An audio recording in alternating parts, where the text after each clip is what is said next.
لبيك اللهم لبيك لبيك لا شريك لك কেননা ওলি আজাদ তো খুদা বেজান তামাম পৃথিবীর জমিনে ইসলামের আলো কাদের রক্তের বিনিময়ে ঝরেছে তোমরা জানো। তামাম পৃথিবীর জমিনে কাদের রক্ত দ্বারা ইসলাম প্রচার হয়েছে তোমরা কি জানো? আল্লাহ নবী যখন লা ইলাহা ইল্লাল্লাহ মুহাম্মাদুর রাসূলুল্লাহ এই কলেমা দাওয়াতটা দিতে লেগেছে, কেউ মানতে চায় না। ওই সময় সর্বপ্রথম যিনি এই কলেমাটা মেনে নিয়ে নবী পাকের হাতে হাত দিয়েছিলেন উনি অন্য কেউ নয়, উনি আমার পাক দাদর দাদর দাদর দাদর চল্লিশ যেমন করে দাদা খুজুরে 30 পোস্টে উত্তর দিকে উপর পোস্টের দাদু, 30 কে উপর পোস্টের দাদু হযরত আবু বকর সিদ্দিক আমার নবী পাকের প্রথম খলিফা প্রথম সাহাবী। তিনি ইমানের কালেমা পড়ে নিয়ে আল্লাহ নবীর হাতে হাত দিয়েছিলেন। কেউ আর মানতে চাই না। আল্লাহ নবী আবু বকর সিদ্দিককে নিয়ে গিয়ে কাবা শরীফের পাশে দাঁড় করিয়ে দিলেন। দাঁড় করিয়ে দিয়ে বলবে আবু বকর তুমি একটু দিনের প্রচার করো। হযরত আবু বকর সিদ্দিক এইভাবে দাঁড়িয়ে এলাকার মানুষকে ডাক দিতে লাগলো। আবু বকরের আখলাক চরিত্র ভদ্র নম্র এলাকায় একটা প্রচার ছিল। আবু বকরের কথা শুনে চতুর্দিক থেকে সবাই চলে আসতে লাগলো। আবু বকর দাঁড়িয়ে গিয়ে বলতে লাগলো এলাকার মানুষেরা তোমরা আমাকে কোন নজরে দেখো? সবাই বলতে লাগলো আবু বকর তুমি বড় ভদ্র, তুমি বড় নম্র, তুমি বড় সৎ, কখনো জুলুম অত্যাচার করো না কারোর উপরে। আমার উপরে যখন তোমাদের এতটা বিশ্বাস রয়েছে তাহলে আমি আবু বকর বলি শোনো ইনি হলেন মুহাম্মদ রাসূল। আর ইনি যে দাওয়াতটা দিতে লেগেছে এই জমিন আসমানের দুটো তিনটে চারটে পাঁচটা খোদা নয়, মালিক একজন আল্লাহ। আমি পড়ে নিয়েছি আশহাদু আল্লা ইলাহা ইল্লাল্লাহ ওয়া আশহাদু আন্না মুহাম্মাদান আবদুহু ওয়া রাসূলুহু। হে আমার এলাকার মানুষেরা তোমরাও ইনাকে রাসূল বলে নবী বলে ঈমানের নূরের কলেমাটা পড়ে না।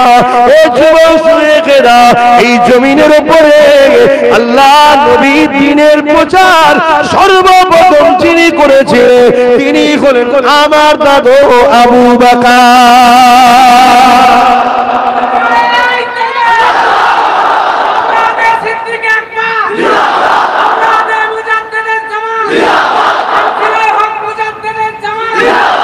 ভাই এবারে আমি জিজ্ঞেস করবো একটা কথা, এই যে আমার দাদু বললাম আপনারা বেজার হলেন?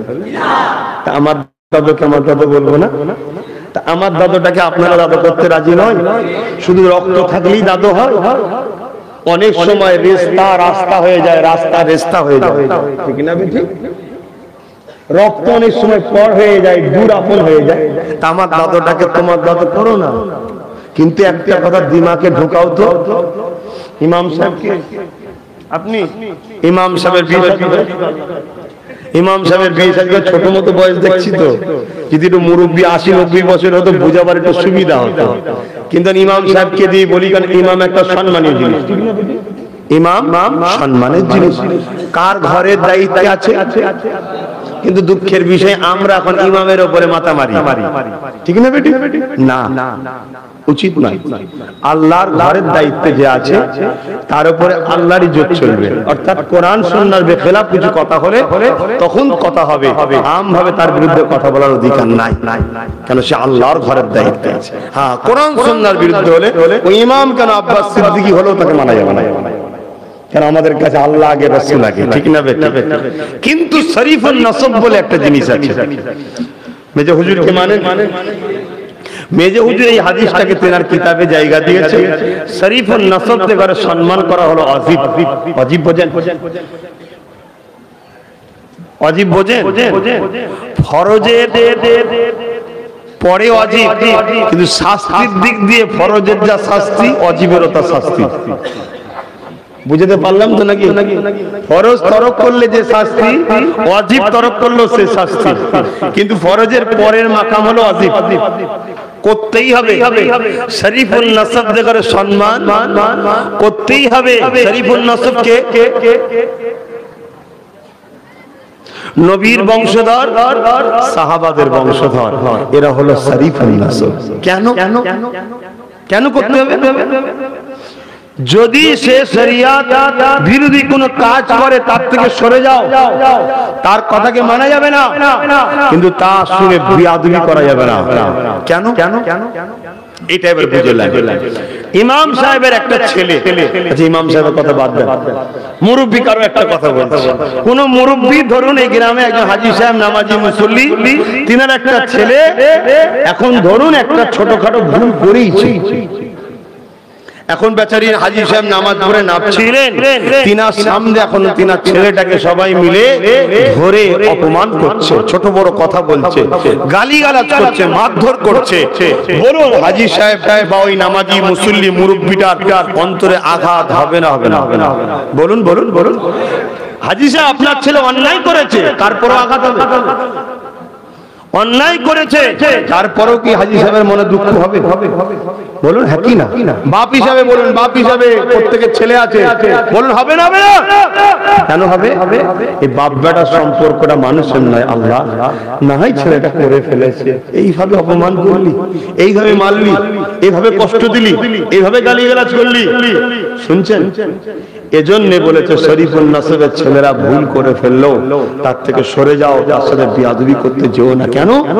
তাকে যখনই বিয়াদবি করবে অমনি সাহাবা হুজুরদের অন্তরে লাগবে, হ্যাঁ নাই কিছু বলেই ফেলেছে, আমাদের মুখের দিকে চেয়ে তাকে ক্ষমা করা গেল না, আমাদের মুখের দিকে চেয়ে তার থেকে সরে যাওয়া গেল না, ছেলেটাকে এরকম করে বললি।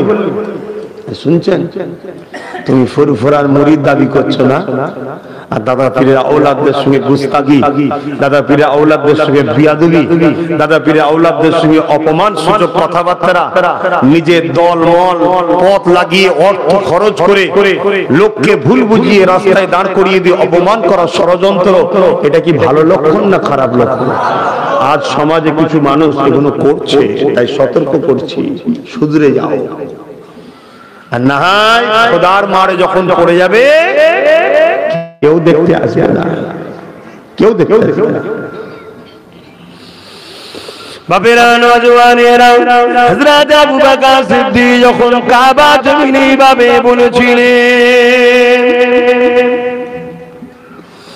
এ মক্কার মানুষেরা, ইনি আব্দুল্লাহর বেটা, ইনি আমিনার লাল, কিন্তু আল্লাহ ইনাকে আখেরি নবী রাসূল করে পাঠিয়েছে, তোমরা ইনাকে নবী বলে মেনে নাও, এক আল্লাহর কথা মেনে নাও, লা ইলাহা ইল্লাল্লাহ মুহাম্মাদুর রাসূলুল্লাহ কলিমা পড়ে নাও। জানেন আপনারা এই কথা আবু বকর সিদ্দিক বলা সাথে মক্কা তৎকালী জালিম আবু জিল উতবা সাইবা বুলহা এইভাবে নিজের দল মত নিয়ে বড় বড় পাথর নিক্ষেপ করতে লেগেছিল আবু বকরের উপরে, এত মারা মেরেছিল হযরত আবু বকরের শরীর থেকে আল্লাহর জমিনের উপরে কাবার জমিনে সর্বপ্রথম রক্ত দিনের জন্য যা করেছিল অহংকার নাই, বুঝাবার জন্য বলছি, সেই রক্তই পিলারের মধ্যে রয়েছে, সেই আবু বকরের খুন কাবার জমিনে ঝরে গেল। এ বাপের এত মারা মেরেছিল অজ্ঞান চৈতন্য হয়ে কাবার জমিনে পড়ে গেল। ওই দিন নিষ্ঠুর বেঈমান বাজানেরা আল্লাহ নবীকেও ছাড়েনি, নবী পাকের উপর অনেক জুলুম অত্যাচার হয়েছিল। এই যুবকরা আজকে সহজে ইসলাম পেয়ে গেছো, সহজে দাড়ি পেয়ে গেছো, সহজে টুপি পেয়েছো, সহজে মসজিদ মাদ্রাসা পেয়েছো, তাই ইসলামের উপরে অত দরদ নাই, শুধু আলেমদের সমালোচনা করার জন্য ব্যস্ত, শুধু মোবাইলে গালি দিবার জন্য ব্যস্ত, শুধু সমালোচনা করে খারাপ নোংরা কথা বলার জন্য জন্য ব্যস্ত। তোমরা কি জানো এই বাংলার জমিনে আজ থেকে 100 বছর পিছিয়ে চলে যাও, কোনো দরবার ছিল না গো। এই বাংলার জমিনে 100 বছর পিছিয়ে যাও, মসজিদ কি জিনিস মানুষ জানতো না গো। এই বাংলার জমিনে 100 বছর পিছিয়ে যাও, মাদ্রাসা কি জিনিস জানতো না গো। এই বাংলার জমিনে 100 বছর পিছিয়ে যাও, লা ইলাহা ইল্লাল্লাহ মুহাম্মাদুর রাসূলুল্লাহ এই কলেমাটা জানতো না। এমন করে নামের আগে মোহাম্মদ লিখতে হয় জানতো না, পায়জামা পাঞ্জাবি ইসলামী ইউনিফর্ম মাথায় টুপি দিতে হয়, মুখে দাঁড়িয়ে রাখতে হয় জানতো না। ও যুবক ভুল আমাকে বুঝো না, এই বাংলার জমিনে ইমানের কালেমা সহ দ্বীন ইসলামের গাছ রোপণ করেছে অন্য কেউ নয়। কাবার জমিনে যে আবু বকরের খুন ঝরেছিল, ওই খুনেরই বাচ্চা জামানার মুজাহিদ আবু বকর সিদ্দিক, তিনি এমনি পারেন তিনার উপরে কম অত্যাচার হয়নি। ফুরফুরা শরীফে 4 শহীদার আস্তানার যে মাজার আছে, ওইখানে আগে শোনো গান বাজনা হতো, হিজরা নাচ হতো, বেশরিয়াতি কাজ হতো, সিজদা হতো, আমল করে শিরকি কাজ হতো। আমার আবু বকর ওই জায়গায় যখন যে বলেছিল বাবারা এগুলো করিস না রে বাবা, আল্লাহ দিনে গুণ হারাম, নবী দিনে গুণ হারাম, এগুলো বেশরিয়াত কাজ, ইসলাম বিরোধী কাজ, তারা লাঠি তুলেছিল আমার আবু বকরকে মারবে বলে। আবু বকর ওখান থেকে পিছিয়ে ঘরে এসে কেঁদেছিল, আমার আল্লাহ আপনার দিনের জন্য, আপনার নবীর সুন্নাতের জন্য প্রচার করি, মানুষ লাঠি তুলেছে আমাকে মারবে বলে। লাস্টে হুজুর আমার ঘরে চলে গেলে, এলাকায় চতুর্দিকে মিটিং হয়ে সমস্ত বাতিলরা এক হলো, আবু বকরকে মেরে দেওয়া হবে। জানো তোমরা এই ইতিহাস শোনো, আজকে যুবক আমার আবু বকর ফুরফুরা শরীফ থেকে হিজরত করে এমন করে চলে গেল ধোঁকেতে আমার নবী পাকের সুন্নাত পালন করলো। যেমন নবীকে মক্কার সন্ত্রাসীরা মেরে দিতে চেয়েছিল, আল্লাহর হুকুমে নবী পাক হিজরত করে ইয়াসরিব মদিনায় চলে গেল। আমার আবু বকর নবীর গোলাম ছিল, নবীর পাগল ছিল, নবীর দ্বীনের খাদেম ছিল।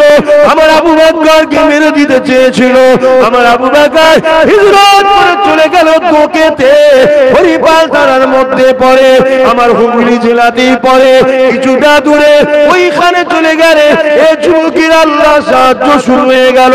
যারা বিয়াদবি করেছিল আল্লাহর গজবের শিকার হয়ে গেল। তারা গলায় গামছা দিয়ে আমার মুজাহিদুজ্জামানের কাছে গিয়ে না খিচড়ি দিয়ে ক্ষমা চেয়েছিল। আমার আবু বকর আবার বাবা নিজে ফুরফুরার জমিনে ফিরে এলে। এত সহজে হয়নি বাংলায় আলো।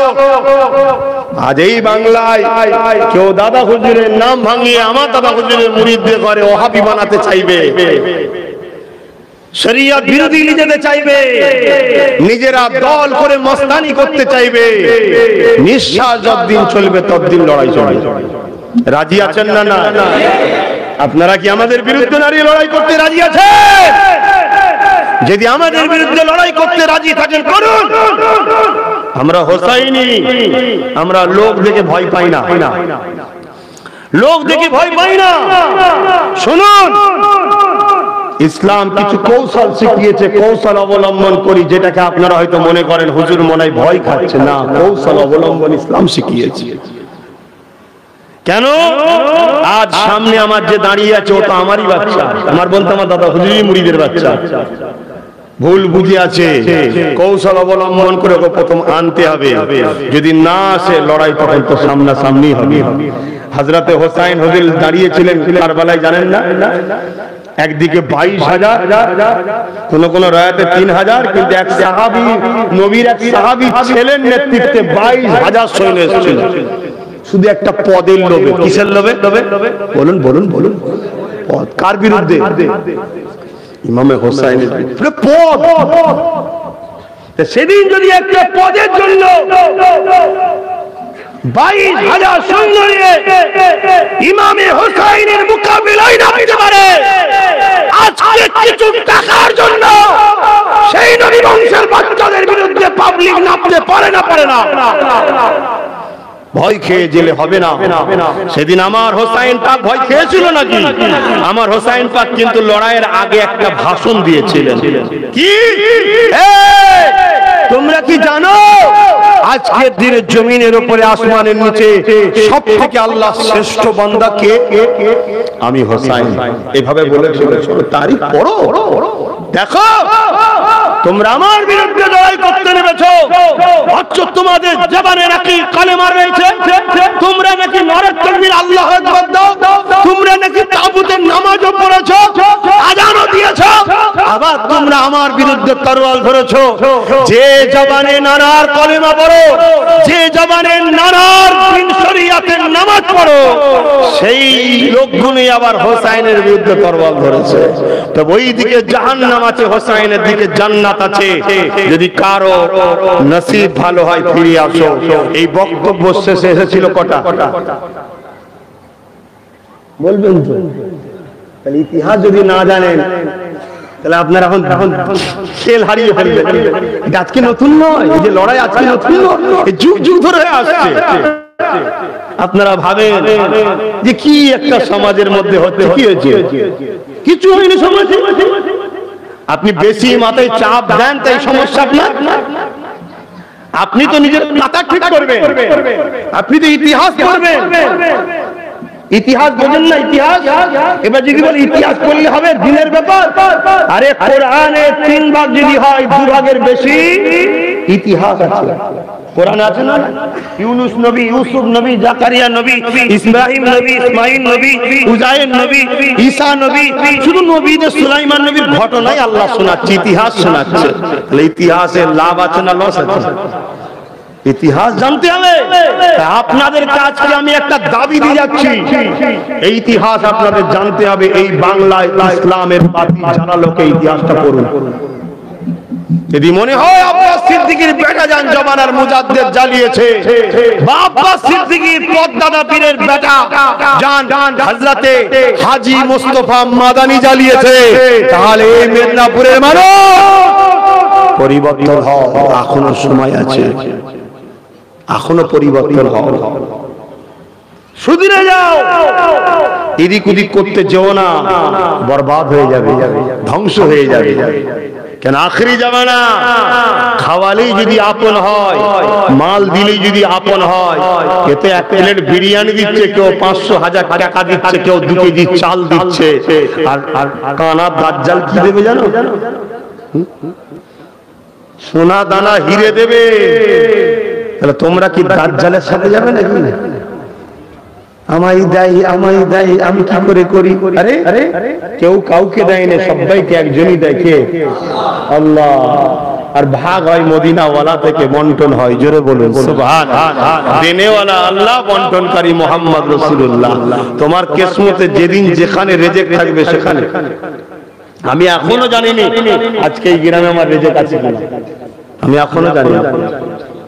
ভাত সামনে লিবার পরেও জানি না ওটা আমার রিজিক কিনা। 1 লোকমা তোলার পরে বুকে পেন হবে, ওপর হয়ে ভাতের থালাতেই মুখ বুজে মরে যেতে পারে। ঠিক না বেটি? বেশি লাফালাফি মস্তানি করো না। না, আব্বাস সিদ্দিকীর উপরে আরেকটা রাগ আছে, ওই রাগটা মিটাবার জন্য একটু এই সুযোগে কিছু লোক আবার কাজ করছে। কি রাগ বুঝতে পারছেন না? হ্যাঁ, কি রাগ বুঝেন না? বলবো? হ্যাঁ বলবো। মসজিদে তো অভাব নেই, মাদ্রাসার তো অভাব নেই, দাড়ি টুপি নামাজির তো অভাব নেই। আপনারা জানেন 100টা মেয়ে যদি পেটের জ্বালায় শরীর বিক্রি করে, তার মধ্যে 70টা আমার কওমের মেয়ে আছে। লজ্জা লাগে না এই মুসলিম কওমের লোকেদের? পীর সাহেব, পীরজাদা, মনি সাহেব, ইমাম সাহেব, আব্বাস সিদ্দিকী, এদের লজ্জা লাগে না? কি করে আমরা মসজিদে মুখ দেখাই আল্লাহকে? কি করে আমরা চুপ থাকি? আপনারা চুপ থাকলেও থাকতে পারেন, আমি থাকতে পারিনি, তাই বলেছি যে পাওয়ার দরকার। পাওয়ার না এলে গুনগুনকে ওখান থেকে বাঁচানো যাবে না। যেখানে ভান্ডার আছে, টাকার মেন সমুদ্র আছে, সেটাকে দখল চাই। দখল করলে আমার বোন শুধু নয়, অন্য ধর্মের বোনদের ঘরে ইজ্জতের আসন দেবো, দেহ বিক্রি করে পেট চালাতে হবে। এটা আমাকে অন্যায়, এটা কি কোরআন বিরোধী কথা? কিন্তু না, কিছু হারামখোর আছে, এরা হারাম খেয়ে খেয়ে এমন হয়ে গেছে, এরা মনে করে সারা জীবন বাঁচবো, সারা জীবন খাবো। আব্বাস সিদ্দিকী যা করছে আমাদের হাত থেকে ফসকে যেতে পারে। তাহলে আমি চুপ করে যাই? জুলফিকার সিদ্দিকীর কে হয় আমি? ছোট হুজুর কি বলতো শোনেন না? কারা ওয়াজ শুনতেন ছোট হুজুরের? একটু কারা ছোট হুজুরের ওয়াজ শুনেছেন একটু হাত তোলেন না গো। চোখে চোখে দেখেছেন আপনারা ছোট হুজুরকে? ওয়াজ শুনেছেন? আলহামদুলিল্লাহ। এই যে আজকে যেমন যুবকগুলো তোমরা বসে শুনছো, হাত না বান, তোমরা বসে শুনছো, তোমার এই দাদরা আব্বারা ছোট হুজুরের ওয়াজ এরকম যুবক বসে বসে শুনতো, আর ছোট হুজুর এসে বলতো কানা মৌলভী নবী আমার বড় ভাই, তো জিভ মেরে ছিঁড়ে ফেলবো, বলতো না? বলতো। तार पितारे बाबा तो मिजाज থাকবে না থাকবে না बाप का बेटा सिपाही का घोड़ा कुछ ना हो तो थोड़ा थोड़ा একটু তো থাকবে তো সহ্য করতে পারলে দাওয়াত করো না করতে পারলে দূরে থাকো নিয়ে এসে তুমি তালা মারতে গেলে হয় হুজুর এটা বলবেন না হুজুর ওটা বলবেন না হুজুর ওটা বলবেন না এটা হয় তুমি তো জানো পাওয়ারফুল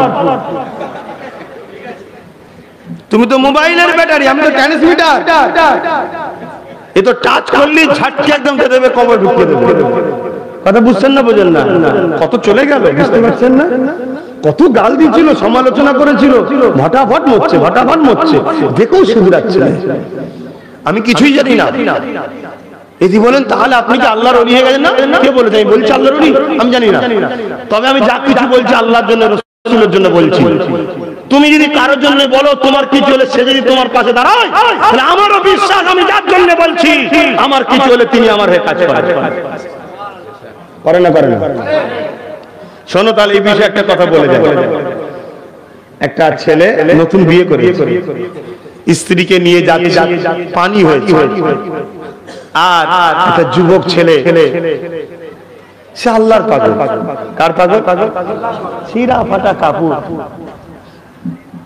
গায়ে ধুলো বালি যেচ্ছে রাস্তা কাদা হলে আর দেখবেন যারা আল্লাহ ওয়ালা হয় ওদের জুতোর ও কোনো ঠিক থাকে নাকি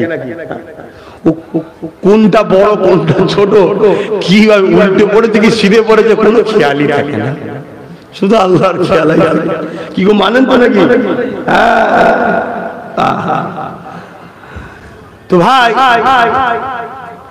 তো রাস্তাতে যাচ্ছে পানি হয়েছে পানি হলে জুতো থেকে একটা ছিটকে কি যেন ওঠে কোন কারণে ওই যুবকটার গায়ে জুতোর কাদা ছিটকে ওই স্বামী স্ত্রী যাচ্ছিল নাকি স্ত্রীর গায়ে পড়ে গেছে পড়তেই স্বামীটা রেগে গিয়ে মেরেছে টেনে কাকে আল্লাহ ওয়ালা যুবকটাকে কেন তোর পায়ের কাদা আমার স্ত্রীর গায়ে লাগলো মানে কাপুরে তো যুবকটা জিজ্ঞেস করছে মারছো কেন কি হয়েছে না তোর পায়ের কাদা তো লেগেছে ইনার গায়ে তুমি মারলে কেন বলছো এটা আমার স্ত্রী হয় কি হয়েছে না ভালোবাসো শুনছেন মন দিয়ে শুনবেন এটা বিরাট বড় কথা ভালোবাসি তখন যুবকটা মুচকি হাসছে হাসছিস কেন বলছে না আপনার কথা শুনলাম যুবকটা আবার হেসে মাথার দিকে আসমানের দিকে তুললো মাথাটা তুলে কি বিড়বিড় করে বললো চলে গেল কয়েক পা এগিয়ে গেছে ব্যাস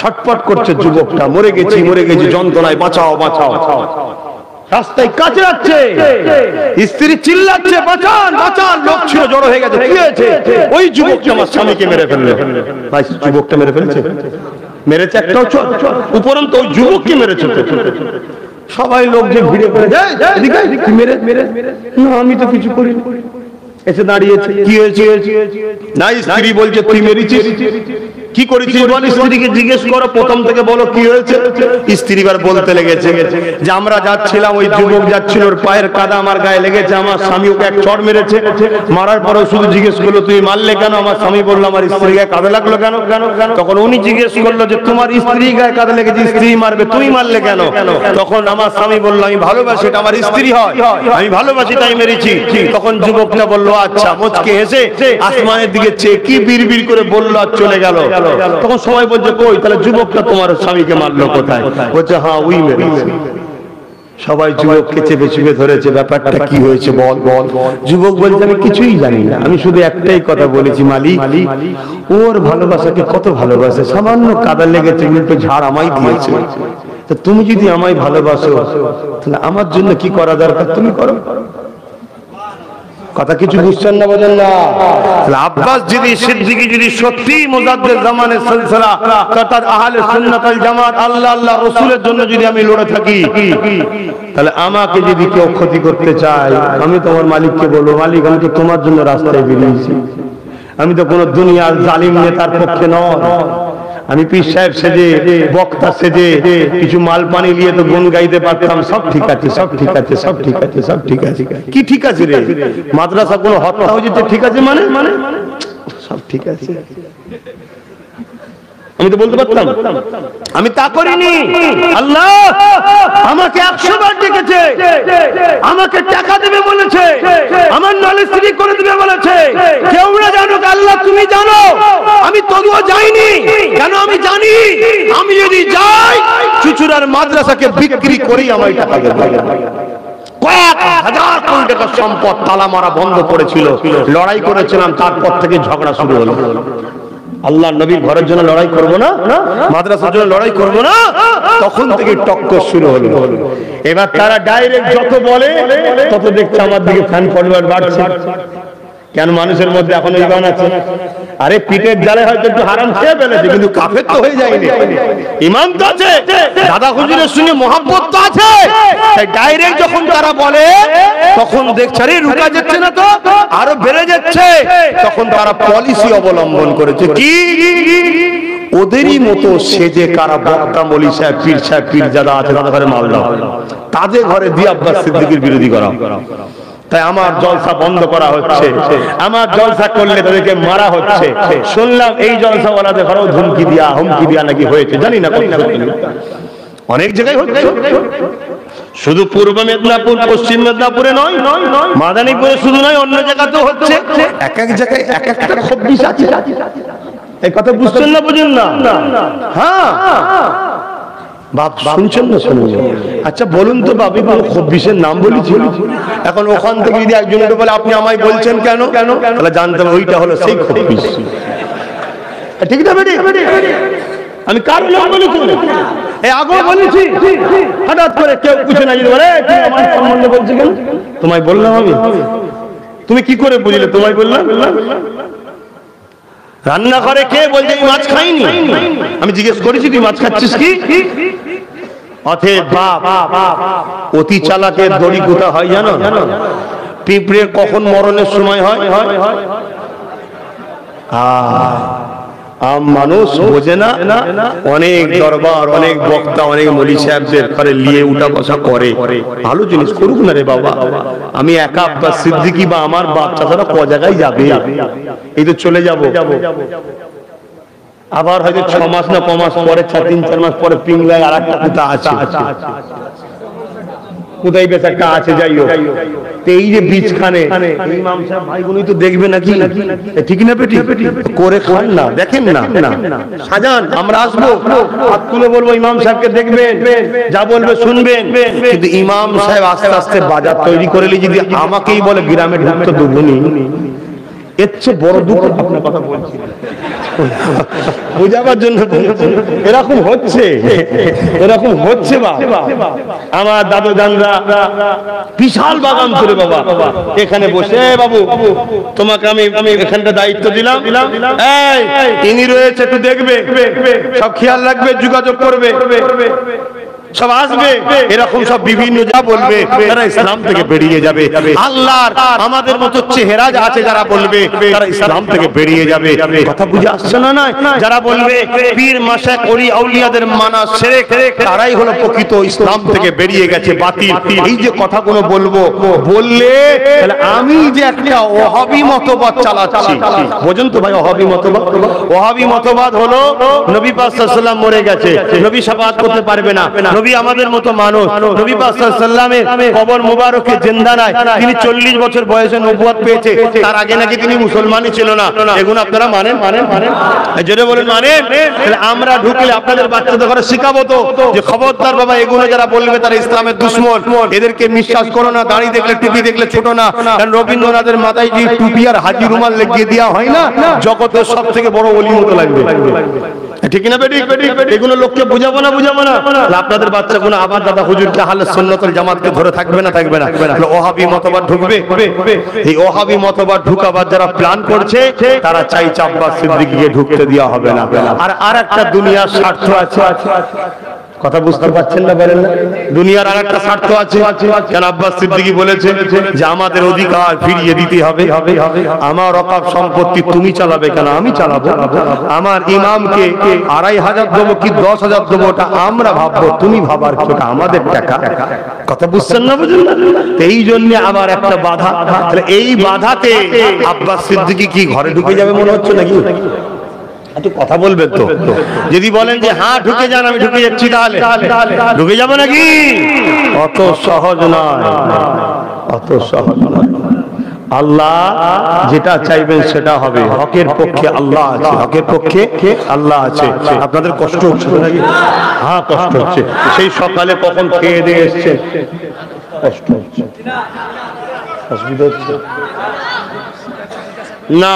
তাদের কষ্ট হচ্ছে, খিদা লাগছে আপনাদের। তাহলে দরুদ শরীফ আল্লাহুম্মা সাল্লি আলা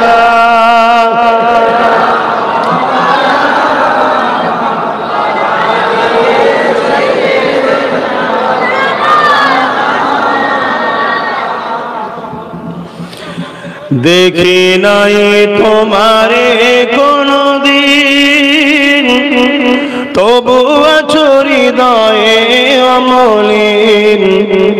দেখি নাই তোমারে কোনদিন, কোনদিন, কোনদিন, কোনদিন। হে নবী, নবীজি আমার, তুমি আছো হৃদয়ের গভীরে, তুমি আছো হৃদয়ের গভীরে। ভুলবো তোমায় বলো কি করে, কোরআনের পাঁচ যত খুঁজেছি,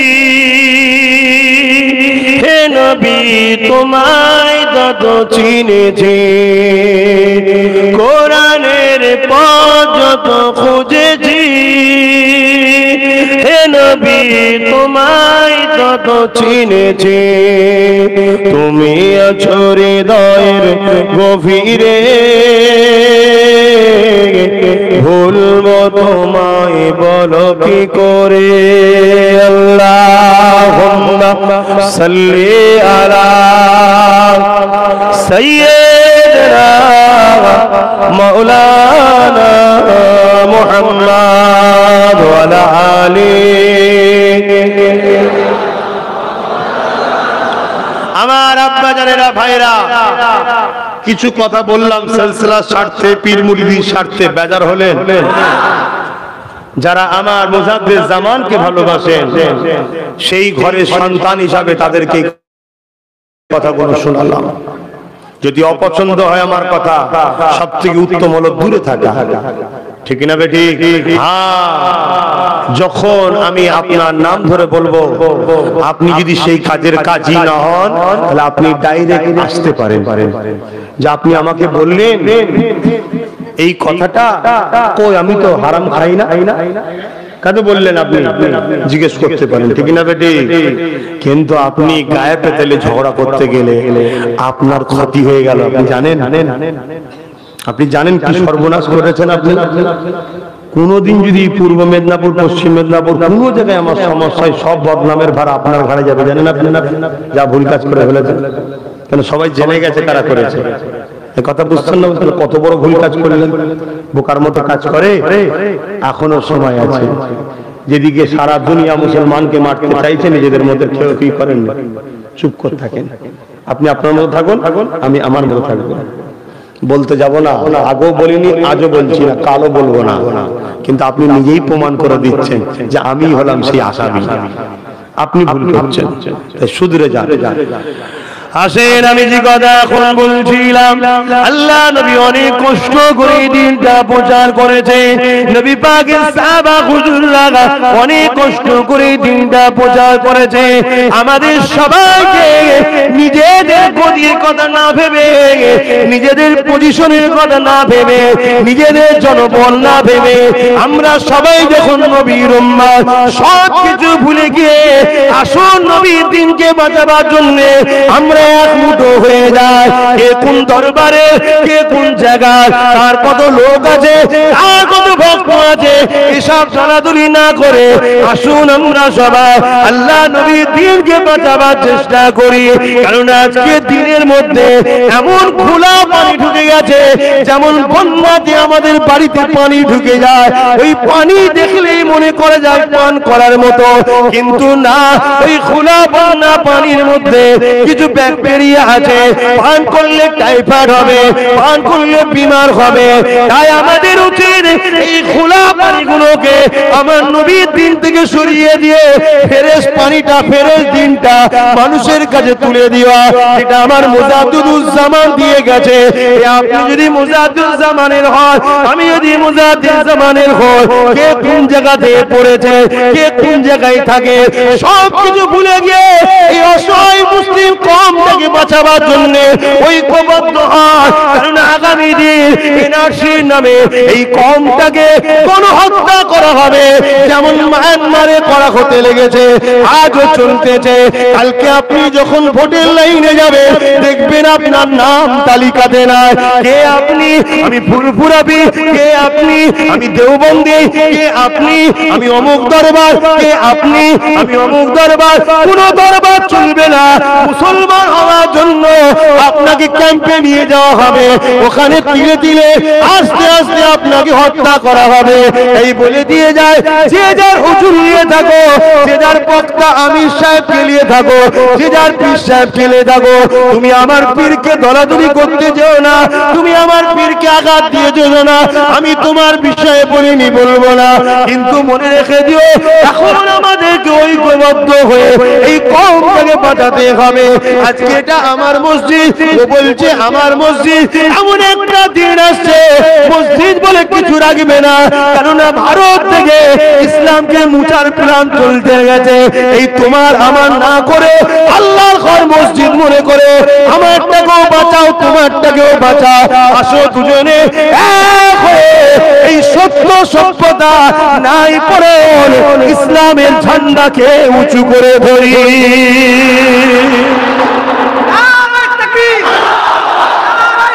আল্লাহ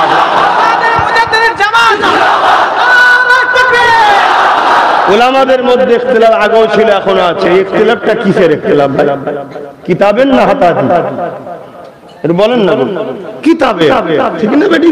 কিতাবের ইখতিলাফ কিতাব নিয়ে হবে, আম মানুষকে নিয়ে দলাদলি করে কেন হবে? কিতাবের ইখতিলাফ কিতাবে হোক, ঘরে বসুন, মসজিদে বসুন, এক জায়গায় বসুন, কোরআন একটাই, রসুলের বাণীও একটাই, বুখারী মুসলিম আবু দাউদ বিভিন্ন কিতাবে ভাগ হয়েছে, কিন্তু কওলটা তো রসুলের। এক জায়গায় বসুন না, কারো যদি কোনো ইখতিলাফ থাকে বসে সমাধান করে নিন, কিন্তু আপনি আমি এক হয়ে যান। আপনি জানেন বিভিন্ন জায়গায় মব লিঞ্চিং এর নামে মুসলিমদের ঘরে কিভাবে হত্যা করা হচ্ছে? আপনি জানেন না? ট্রেন থেকে ফেলে দেওয়া। এই ওকে জিজ্ঞেস করেছিল নাকি তুই ফুরফুরান নাকি? ও ফুরফুরা, ফেলে দে না, কই ফুরফুরান নয়, আয় বুকে আয়, এরকম ব্যাপার। আজ যদি আমরা এখনো না বুঝি, কি করে বুঝবেন? আব্বাস সিদ্দিকী আপনাদেরই দোয়াই তো না হয় একটুখানি সামনে বেরিয়ে একটু হক কথা বলছে। আব্বাস সিদ্দিকী নাই, আপনাদেরই দোয়াই একটুখানি না হয় মানুষের অধিকারের জন্য একটু লড়াই করতে নেমেছে। আপনি আসুন না, একসাথে লড়াই করি। আপনি মানুষের জন্য না এসে যদি যারা মানুষকে মারছে, কমকে মারছে, তাদের সঙ্গে হাত মিলিয়ে নিজের পুঁজিপতি করতে চান, এটা তো অন্যায় হচ্ছে। এক হয়ে কম থেকে বাঁচাবার কথা এখন ভাবতে হবে। এই কমের বড় দুর্দিন আসছে। আল্লাহ আমাদের সকলকে বুঝার তৌফিক দেন, বলুন আল্লাহুম্মা আমিন। এরপরও জানি যার ভালোবাসা তার কাছে ভালোবাসা থাকে, আর ভালোবাসা মানেই অন্ধ। ভালোবাসা মানে অন্ধ। এই অন্ধ হয়ে ভালোবাসাটাই শরিয়াতে কিন্তু নিষেধ। দেখে ভালোবাসো। আমার নবীকে সাহাবারা যে ভালোবেসেছে পৃথিবীতে এই ভালোবাসা দ্বিতীয় কেউ কাউকে দিতে পারবে না। তৎকাল সময় রাজা ছিল কাইসার, কথা বুঝে আসছে? রোমের সাম্রাজ্যের ঘরে কাইসার বলা হতো, পারস্য সাম্রাজ্যের ঘরে বলা হতো। তারা সব এসেছে, নবীর দরবারে লোক পাঠিয়েছে, দেখো তো মোহাম্মদটা কি। এসে দেখছে আমার নবী থুতু ফেলবে, থুতু সিলিম চিনেন না আপনারা? এই যে সিলিম চিনেন না থুতু ফেলার জন্য? আর আমার নবী থুতু ফেলবে, সাহাবারা হাত বাড়াচ্ছে, রিসারিসি আমার হুজুর আমার হাত দেন, হুজুর আমার হাত দেন। যার হাতে পড়লো সে খোশ নসিব থুতুটাকে নিয়ে মুখে মাখছে, গায়ে মাখছে মাখছে, এবং কয়েক সপ্তাহ তার শরীর থেকে এমন খুশবু বাইর হতো, কোনো আতরে অত খুশবু নাই। জোরে বলুন সুবহানাল্লাহ। এইটা দেখে রোম পারস্য সব রাজাদের কাছে তাদের দূতরা যে বলছে, শোনো মুহাম্মদের সঙ্গে পৃথিবীর কেউ পারবে না। তারা জিজ্ঞেস করছে, কেন এত অস্ত্র আছে, এত লোক আছে? বলছে অস্ত্রও নেই, লোকও নেই। তাহলে বলছে আপনারা যা করেন পয়সা দিয়ে, আর মুহাম্মদকে যারা ভালোবাসে জান মাল সবটা মুহাম্মদকে দিয়ে ভালোবাসে। জোরে বলুন সুবহানাল্লাহ। আজকের দিনও যারা মনে করছো আব্বাস সিদ্দিকীর থেকে এগুলোকে সরিয়ে দেবে, শোনো জীবনে পারবে না। কেন? এদের ঘরে তোমরা তোমাদের দিকে নিয়ে যাও মাল পানি দিয়ে, এতগুলো লোককে জড়ো করতে গেলে কম করে 2-10 লাখ টাকা খরচ করতে হবে। শুনছেন না শুনেননি?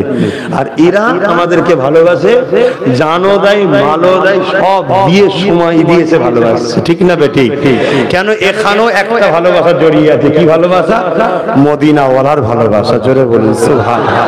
নবী বংশের ছেলে, খুব ভালো করে বুঝুন। সমাজের মধ্যে একটা বিভ্রান্তি আছে, আবার বুঝাবার জন্য বলি, সমাজের মধ্যে একটা বিভ্রান্তি আছে। আমরা মনে করি সাইয়্যেদ মানে নবীর আওলা, মনে করি না? করি না? সাইয়্যেদ শব্দটার মানে হলো সরদার। কি? সরদার। মুজাদ্দিদুজ জামান, উনি 19-20 শতাব্দীর तमाम পৃথিবীর জন্য সাইয়্যেদ হয়ে এসেছেন। জোরে বলুন সুবহানাল্লাহ। হযরতে বেলাল সাইয়্যেদ, হযরতে আলী সাইয়্যেদ, হযরত ওমর ফারুক সাইয়্যেদ, হযরত উসমান গনি সাইয়্যেদ, হযরত আবু বকর সিদ্দিক, সাইয়্যেদুনা আবু বকর সিদ্দিক। জানেন না? সাইয়্যেদুনা আবু বকর সিদ্দিক, হযরত ইমাম হাসান হুসাইন সাইয়্যেদুনা ইমাম হাসান, সাইয়্যেদুনা ইমাম হুসাইন, সব সাইয়্যেদ। বলুন সুবহানাল্লাহ। বংশ সাইয়্যেদ নয়, বংশটা কি? কুরাইশ। বংশ কি? কুরাইশ। কথা বুঝা আসছে? তাই আব্দুল্লাহ ইবনে ওমর থেকে মিশকাত শরীফের হাদিস, জামা সামারা আমার উম্মতদের জানিয়ে দিও, আব্দুল্লাহ ইবনে ওমর থেকে রাত কিয়ামতের শেষ দিন পর্যন্ত যারা বাঁচতে চায় কুরাইশ বংশের ঝান্ডা তলায় যেন থাকে। জোরে বলুন সুবহানাল্লাহ। বংশটা কি? আল্লাহ নবী বললেন পৃথিবীর শেষ দিন পর্যন্ত দুজন যদি কুরাইশ থাকে, একজনের হাতে ইসলামের ঝান্ডা, দায়িত্বের ঝান্ডা থাকবে। জোরে বলুন সুবহানাল্লাহ। ইমাম মেহদী সাল্লাম আসছেন, উনি আবার আসছেন, উনিও কুরাইশ বংশের সন্তান। বেশক উনি সাইয়্যেদ, কেন? উনি तमाम পৃথিবীর জন্য শেষ সরদার। জোরে বলুন সুবহানাল্লাহ। আমি বুঝাতে পারছি? আমরা সিদ্দিকী বংশ নয়, আমরা সিদ্দিকী বংশ নয়। সিদ্দিকী হলে স্পেশাল একটা লকাব আবু বকর সিদ্দিকীর জন্য। কিন্তু আমার পৃথিবীতে জমিন আসমানে আল্লাহর সৃষ্টি কায়নাতের মধ্যে সবথেকে বড় সিদ্দিক কে? বলুন বলুন বলুন। যারা বলছেন আবু বকর সিদ্দিক নবীর থেকেও বড়, তাহলে পৃথিবীর মধ্যে আল্লাহ সৃষ্টি কায়নাতের মধ্যে সবথেকে বড় সিদ্দিক হলেন আমার রাসূল। জোরে বলুন সুবহানাল্লাহ। নবী সিদ্দিকিয়াত থেকেই তো আবু বকর সিদ্দিকী হয়েছে। আল্লাহ যদি কখনো লিয়া আসে, মনে রাখবেন 4টে বড় মাকাম আছে: নবুয়াত, সিদ্দিকিয়াত, শাহাদিয়াত, সালিহাত। এই 4টে বড় মাকাম আছে।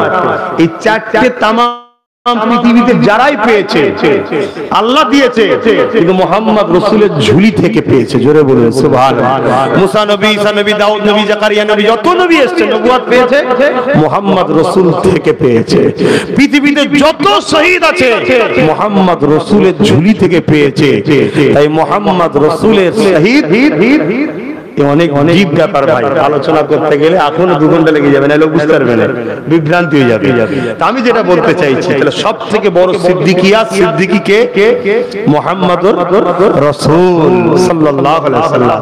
আবু বকর সিদ্দিককে স্পেশাল একটা লাকাব রাসূল দিয়েছিলেন, তাই দুনিয়ার মানুষকে বোঝাবার জন্য আবু বকরের খুনে দেবারে সিদ্দিকি বলা হয়, যাতে লোক চট করে ধরতে পারে যেটা আবু বকরের থেকে। ওমর ফারুক হুজুরের বংশধর করে ফারুকি বলা হয়। কথা বুঝা যায়? আমার নবীর চাচা হযরত আব্বাস থেকে আব্বাসি বলা হয়, আজও অনেক আব্বাসি আছে।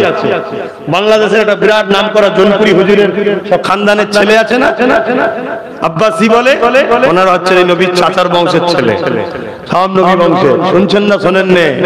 আমার নবী পাককে আল্লাহ পাক পুত্র সন্তান দিয়েছিলেন, শিশুবেলায় আল্লাহ তিনাদেরকে তুলে নিয়েছেন। কেন তুলে নিয়েছেন? ইব্রাহিম নবীর সন্তান নবী হয়েছে, আর আমার নবীর ছেলে যদি নবী না হয়, বাপের পরিচয় গাছটার নাম কি ফলে পরিচয়, তাই না? তাহলে ইব্রাহিম নবীর বাচ্চা নবী হয়ে গেল, আর আমার রাসূলের বাচ্চা নবী হতে পারলো না? এই জায়গায় একটা কোন জায়গায় মান শানটা একটু ছোট মতো হয়ে যাচ্ছে না? তাই আল্লাহ আমার নবীকে আবার শেষ নবী ফাতিমার নবী, তাই নবীর সন্তান রাখেন না, দিয়েছিলেন, তুলে নিয়েছেন। জোরে বলো সুবহানাল্লাহ। কথা বুঝে আসছে বা? তো আসুন আমরা দয়ান নবীর শানে একটু সালাত ও সালাম দেব। ইয়া নবী সালাম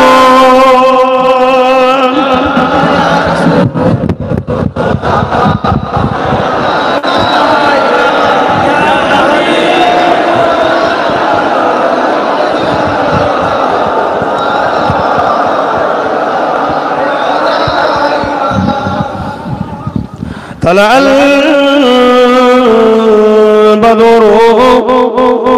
علينا من شنيعة الوداع وجب الشكر علينا ماذا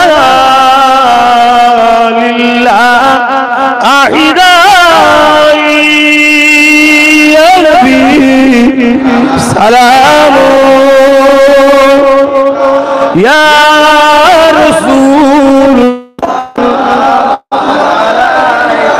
يا عبيد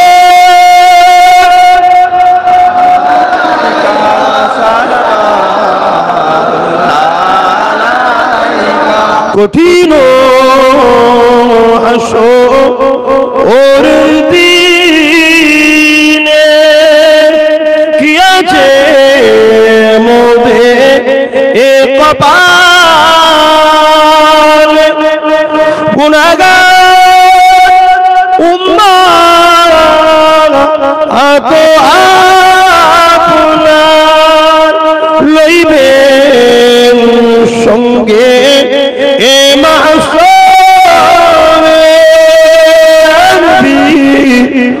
সালাম ইয়া রাসূল ইয়া হাবিব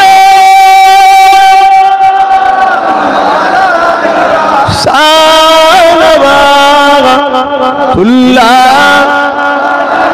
সকলে গায়ে গায়ে বসে বসে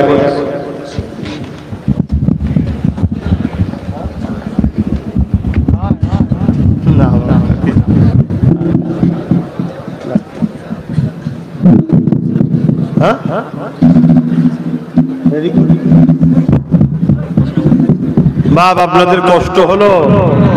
আচ্ছা বলুন আব্বারা, আপনারা আপনাদের বাচ্চাদের ঘরে বুঝান না যে বাবা এটা ভুল এটা ঠিক, বুঝান না? তাহলে আমার দাদা হুজুরের মুরিদ করে আমরা বুঝাবো না? কি গো, হ্যাঁ কি না বলে যে এটা ভুল এটা ঠিক, বুঝাবো না? সেই সূত্রে বুঝালাম। যদি কারো মনে হয় যে আপনার কথা ভুল বলেছেন, এরপরে বাদ থেকে আসবেন না, আমি বুঝাবো, আপনি শুনতে পাবেন না, ঠিক না বেটি? কিন্তু আপনি যদি আসেন আর আমি আমার ভাইকে, আমার আব্বাকে, আমার মাকে, আমার দাদা হুজুরের সিলসিলা অনুসারীদের ঘরে বুঝাবো না, এই আশাটা আপনি করছেন কেন? এতদিন ধরে আমরা ইমাম মেনে আসছি, আপনি বলছেন ইমাম মানা যাবে না। এতদিন ধরে আমরা মুর্শিদ মেনে আসছি, আপনি বলছেন মুর্শিদ মানা যাবে না, যাকে ফার্সিতে পীর বলে। এতদিন ধরে আমরা দ্বীন ইসলাম পেয়েছি আল্লাহর ওলিদের দ্বারা, আপনি আল্লাহর ওলিদের ঘরে বিরোধী করছেন। এতদিন ধরে আমরা মাজার জিয়ারত করি, আপনি এসে বলছেন মাজার পূজারি। তাহলে আমি আপনাদের বিষয় বুঝাবো না যে মাজারকে জিয়ারতকে যারা পূজারি বলে তারা রাসূলের একটা সুন্নাতকে অস্বীকার ও ইনকার তুচ্ছ-তাচ্ছিল্য করার জন্য কাফের হয়ে যাচ্ছে। আমি বলিনি। দাদা হুজুরের ওসিয়াতনামা খুলুন, জাবানার মুজাদ্দিদ কি বলছে দেখুন। জাবানার মুজাদ্দিদকে মানতেই হবে, কোরআনের ভাষায় উলিল আমর, হাদিসের ভাষায় মুজাদ্দিদ। আতিউল্লাহ ওয়া আতিউর রাসূল ওয়া উলিল আমরি মিনকুম, কোরআন মানতে হবে। কেন? আল্লাহ রাসূল দাদা হুজুর বলছে দাড়ি, টুপি, পাগড়ি, জুব্বা এটা নবীর সুন্নাত, এগুলোকে কেউ তুচ্ছ-তাচ্ছিল্য করলে সে কাফের হয়ে যাবে। এটা হযরতের পছন্দের জিনিস। আজকে আপনি বলবেন মাজার জিয়ারতকে পূজা করা, আপনি রাসূলের সুন্নাতকে একটা অস্বীকার করছেন। আল্লাহর নবী মাজার জিয়ারত করেছেন না করেন? একটু বলুন। বিদায় হজে যখন নবী যাচ্ছিলেন, বিদায় হজে একদম শেষ, আহা, নিজের আম্মার কবরের কাছে, কবর মোবারক বা রওজার কাছে, রওজা বললে আপত্তি, রওজা মানে জান্নাতের বাগান। আমার রাসূলের আম্মার কবরটা জাহান্নাম নাকি? এই আপনাদের কি মনে হয়? না, রাসূল কলেমা প্রচার করার আগে তো ইন্তেকালে গেছে। আরে তার আগে দ্বীনে ইব্রাহিমের উপরে লোক ঈমান রাখতো, তখন তারাও জান্নাতি। জোরে বলুন সুবহানাল্লাহ। যারা শিরক করতো তারা জাহান্নামী। আমার রাসূলের আম্মা কোনদিন শিরক করেছে নাকি? নাউযুবিল্লাহ। আমার নবী নিজে বলছে আমার আব্বা আর আমার আম্মা উভয় কুলটা ছিল পাক পবিত্র নারী, পাক পবিত্র পুরুষ। আমাকে পাক পবিত্র পুরুষের রেহেমে লিয়েছে, কি বলে পেশিনাতে লিয়েছে, এক পাক নারীর রেহেমে আল্লাহ আমায় দিয়েছে। আপনি কি বলছেন? একটু হুঁশ করে কথা বলুন। তাহলে এইগুলো আমার দাদা পীরের মুরিদদের, আমার নবীর প্রেমিকদের বারে কেউ ভুলে বুঝাবে, আর আমরা এসে শুধু ঘটনা বলে চলে যাব। আপনারা কি এটাই চাইছেন না হক কথাটা বলবো? একটু সবাইকে জিজ্ঞেস করছি তো, হক কথা বলতে গিয়ে কারো নাম ধরে নচ্ছ গায়ে লেগে গেলে জানতে হবে, তাহলে কিছু একটা ডালমে বুঝতে হবে। ভালো করে তদন্ত করুন, সব পেয়ে যাবেন। ভালো করে তদন্ত করুন, সব পেয়ে যাবেন। আমি অনেক কিছু তদন্ত আগে জানতাম না, আমি সব বার করেছি। আমি কিন্তু চেপে দিয়েছি, বার করে বলছি না, বলতে আজকে পারতাম, বলিনি। কেন? আর নিজেদের মধ্যে কাদা ছড়াছড়ি করে লাভ নেই। পরিস্থিতি ভালো না মুসলমানের, কিন্তু আমার ভাইকে আমার বিরুদ্ধে তুমি লাগাচ্ছ। এখনো বলি সুধীরে যাও। কথা বুঝে আসছে না? কোন রাজা কি হয়েছে, কোথা থেকে কি জমি এসছে না এসছে, কার কত বিঘে জায়গা, কি করছিল, কোন আল্লাহর দরবারে কে খাদেম ছিল, তারপরে কোথা কি হয়েছে না তো সব জানি আমি। তুমি কি ভাবছো আমি ঘাটিনি? আমি সব তথ্য বার করছি, কিন্তু সব চেপে দিচ্ছি। কিন্তু লড়াই যদি কেউ মোকাবেলা আসে তাহলে আমাকে বার করতে হবে না? আর যুদ্ধ যখন হবে আমাকে তো সবটা বার করতে হবে, কারণ দুশ্মনকে পরাজিত করার জন্য। আর তুমি যদি নিজেকে আমার দুশ্মন বলে প্রচার করো তাহলে আমাকে লড়াই করতে হবে। কেন? বাগান আমার বাপের, এই বাগান আমার দাদা, এই বাগান আমার দাদা হুজুরের, এই বাগান আমার দাদা হাজী মোস্তফা মাদানির। শুয়ে আছে জানেন না? এখানে শুয়ে আছে একটা দাদুজনের কথা বলবো। কি গো হাজী মোস্তফা মাদানি দাদুর একটা কথা বলবো, তারা শুনতে জানেন? হাত তুলে দেখান। আলহামদুলিল্লাহ, আলহামদুলিল্লাহ। জানেন তোমরা তো রুহানি বাচ্চা আর আমরা রক্তের বাচ্চা, তোমরাও বাচ্চা না? দাদু ছেড়ে দিয়েছো? কত বড় আল্লাহর ওলি, কত বড় আল্লাহর ওলি। দিন রাত আল্লাহর কাছে কাঁদতেন, তাহাজ্জুদের নামাজ পড়ে কাঁদতেন, আল্লাহ এমন একটা সন্তান আমার নসলে পাঠান যে যেন গৌসুল আজমের মতো, খাজা গরিবের নওয়াজের মতো হয়, যাকে আল্লাহ আপনি সূর্য বানাবেন, যার আলো সবাই পাবে, শিরক বিদআত থেকে যেন বাংলা পরিষ্কার হয়। একদিন গভীর রাত্রির তাহাজ্জুদ পড়ে হুজুর সিজদায় পড়ে কাঁদছে। আর আল্লাহর ওলিরা বেশিরভাগ সময় একা একা থাকা পছন্দ করতেন, জঙ্গলে নিরিবিলিতে। গায়েবী আওয়াজ আসছে, এ মুস্তাফা মাদানি, এ মুস্তাফা, তোমার 6 পোস্টে একটা সন্তান যাবে, যার নাম হবে আবু বকর। তাকে আমি আল্লাহ ওই জামানার জন্য সূর্যের নাই, তার আলোতে মানুষ দিনের আলো পাবে। জোরে বলুন সুবহানাল্লাহ। এই পৃথিবীতে কিছু কিছু লোকের হৃদয়ে এমন হেদায়েতের নূর আল্লাহ দিয়েছে না, সে তো নিজে আলো হয়েছে, ওই নূরের আলো এত দূর গেছে যে তেনার আলোতে লক্ষ লক্ষ লক্ষ আল্লাহ হিদায়াত করে দিয়েছে। জোরে বলেন সুবহানাল্লাহ।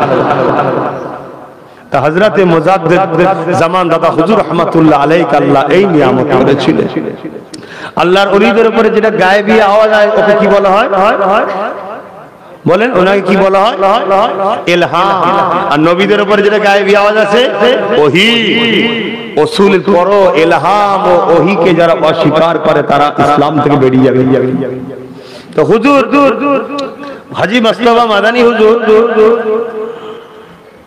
উনি ওখানে একটা কেল্লা ছিল, যেটা এখন পাগলা গারদ আছে, ওটা অ্যাকচুয়ালি কেল্লা।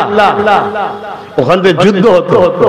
উনি দিনের প্রচার করতে করতে এসে ওই জায়গায় আশ্রয় নিয়েছিলেন, ওখানে জেকে রাজগার করতে। তারপরে এই দেশটা যখন ব্রিটিশরা দখল করলো, তার আগে উনি ওখানে জেকে রাজগার করতে করতে ওখানেই ইন্তেকাল করলেন। ওখানে ইন্তেকালের সময় ওনাকে বড় বড় তখনকার সময় যেসব আধুনিক জিনিস ছিল ওনার লাশ মোবারক কেউ তুলতে পারছিল না, তুলে তুলে কেল্লার বাইরে করবে, অন্য জায়গায় দাফন করবে। তাই ক্রেন তখনকার যেটা ছিল, এখন ক্রেন বুঝাবার জন্য বলছি, সেটাকে দিয়ে তোলার চেষ্টা করলেন, সব কেটে যাচ্ছে, লাশ তুলতে পারছে না। তখন সবাই বুঝলো এখানেই ওনার মাটি করতে হবে, তাই মাটি মঞ্জিল ওখানে হলো।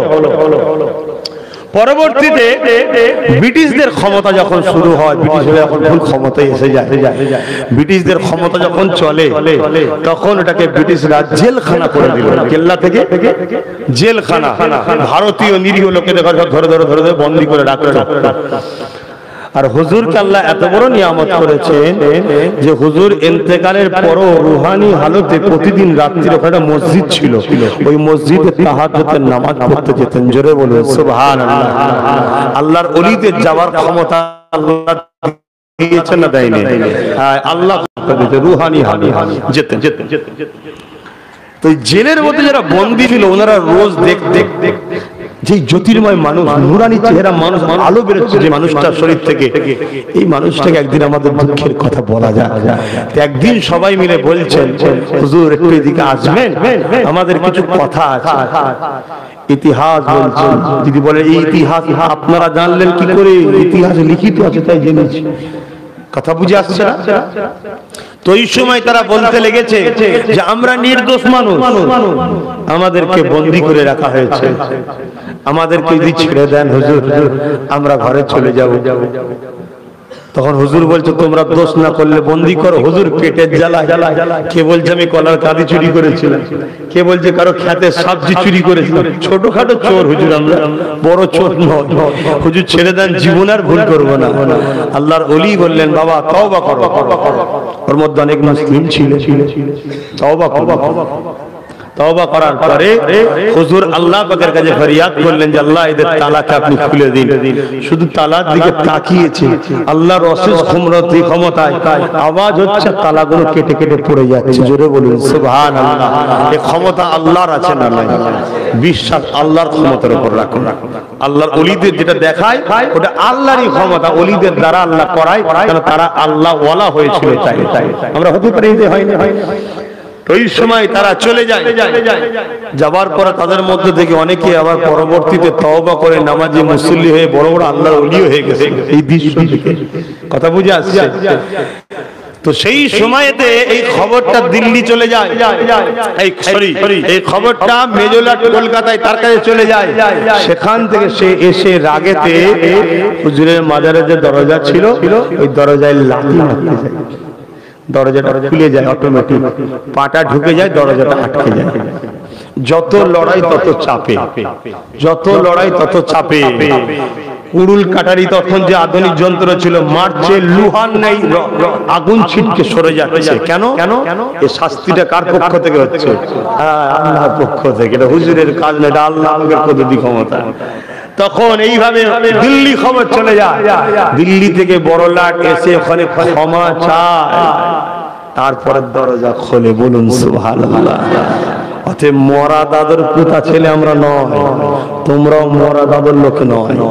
তিনি এই মাদানীপুরে জিনার নামে মাদানীপুর, এটা তো মেদিনীপুর নয়, এটার নাম এখনো পুরাতন কাগজপত্র খোলো, আমি বলে যাচ্ছি আজকে খোলো, এখনো মাদানীপুর পাবেন। তাহলে সেই জেলার মানুষ মিলেমিশে থাকুন, মুজাদ্দেদ জামানকে মজবুত করে ধরে থাকুন, মুজাদ্দেদ জামানের আওলাদদের সঙ্গে সৎ ব্যবহার করবেন, ভালো ব্যবহার করবেন। মুজাদ্দেদ জামানের আওলাদরা যেখানে আসবে তিনাদের চেহারা দেখার জন্য গিয়ে জুটবেন। মনে রাখবেন, আহা আল্লাহ, আমার পীরকে তো দেখতে পাইনি, আমার পীরের বাচ্চাকে দেখতে যাচ্ছি। খোদা, নবীকে তো দেখতে পাইনি, নবীর খানদানকে দেখতে যাচ্ছি। আল্লাহ, কোরআন হাদিসের তো জ্ঞান নাই, যার মধ্যে আছে তাকে দেখছি। আল্লাহ আপনার এই দেখাতেও নেকি দেবে, জোরে বলুন সুবহান। কথা বুঝে আসছে? আসুন, ভালোবাসাই সবকিছু। তবে হ্যাঁ, ইসলাম বিরোধী, শরিয়াত বিরোধী, কোরআন সুন্নাহ থেকে যেগুলো প্রকাশ্য ঘোষণা আছে হারাম, নাজায়েজ, নিষেধ আছে, এমন কোন কাজ যদি কোন পীর সাহেব, পীরজাদা, পীরের আওলাদ, নবী বংশের দাবিদারও করতে বলে, করা যাবে? জোরে বলুন, করা যাবে না। তার থেকে কিন্তু মুখ ঘুরিয়ে নেবেন, তার পিছনে ষড়যন্ত্র করা যাবে না। কথা কিছু বুঝে আসছে তো? শেষ কথা, আমার আলোচনাতে, কথাতে, ভাষাতে, ব্যবহারে কেউ কষ্ট পেলেন, আমি একটা দাওয়াত যদি দিই, আপনারা যাবেন ফুরফুরা শরীফে? যাবেন? বলুন না, হ্যাঁ না এরা দুটোর মধ্যে বলুন ইনশাআল্লাহ। আমি খুব শিগগিরই একটা দাওয়াত দেবো ফুরফুরা শরীফে, তাম বাংলা থেকে। আমার আব্বা, আমার ভাইদের, বাচ্চারা যাবে না, মা বোনেরা যাবে না। কেন? লক্ষ লক্ষ মানুষের জমায়েত হবে, আব্বা আর ভাইরা। কথা বুঝে আসছে? মা বোনেদের পরে ডাকবে। একটা আল্লাহ চাইলে কিছু তোহফাও দেবো, দেখাবো, এবং আপনাদেরকে কিছু আলোচনাও আছে। কথা বুঝে আসছে? ডাকলে যাবেন না? যাবেন যখন 3টে জিনিস নিয়ে যাবেন, নামাজের মুসাল্লা নিয়ে যাবেন। এগুলো ভাবতে হয়। লক্ষ লক্ষ মানুষ যেখানে হয়, সেখানে নিজে তৈরি থাকা ভালো। পানির বোতল নিয়ে যাবেন 2 লিটারের। 3 নম্বর হলো খাদ্য সাথে করে নিয়ে যাবেন, হোটেলের অপেক্ষা করবেন না, নিজে থেকে নিয়ে যান। লক্ষ লক্ষ মানুষ যেখানে হবে, রেডি হয়ে যাওয়া ভালো। একসাথে আমরা লাখ লাখ মানুষ নামাজে পড়বো, আলোচনা হবে, লাখ লাখ মানুষ দোয়াও চাইবো, এবং নিজের খাদ্য নিজের কাছে রইলো, যখন খুশি মন যাবে খাওয়া দাওয়া হবে। ঠিক না বেটি? তাই এই দাওয়াত আপনাদের কাছে জানানো হবে, কোনো মিথ্যা খবরে চলে যাবেন না। আমার নম্বর নিশ্চয়ই আপনারা জানেন, না জানেন তো লিখে নেন। 2টো নম্বর বলছি, এই নম্বরে ফোন করে কনফার্ম হয়ে যাবে, বা এই নম্বরে হোয়াটসঅ্যাপ আছে, 2টো নম্বরই হোয়াটসঅ্যাপ আছে, জেনে যাবে। 9830825982।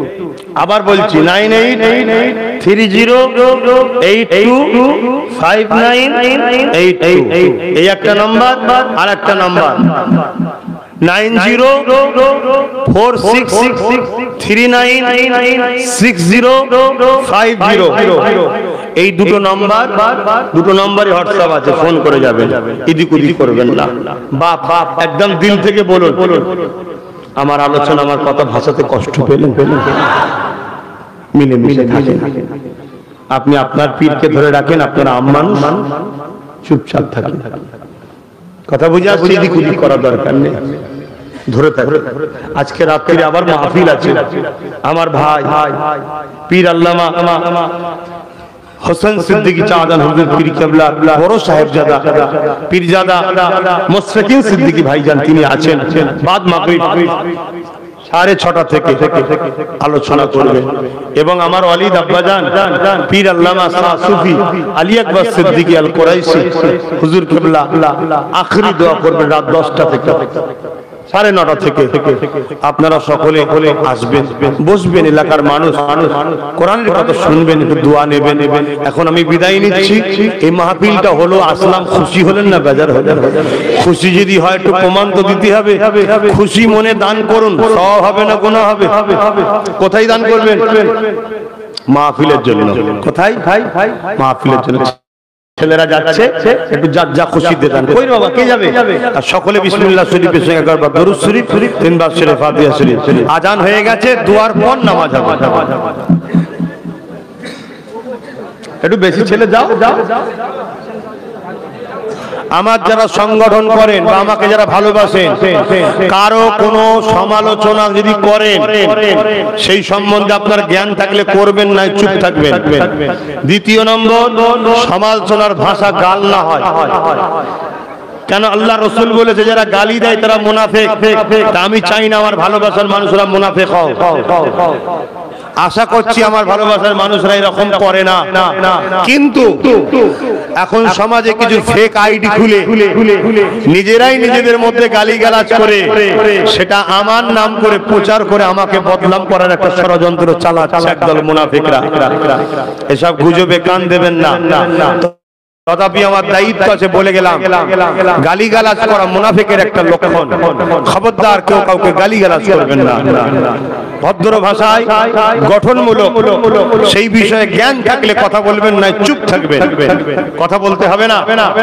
আর মিডিয়া বন্ধুদের বলছি, সামান্য পেটের জন্য দিন ইসলামটাকে বরবাদ করে দেন।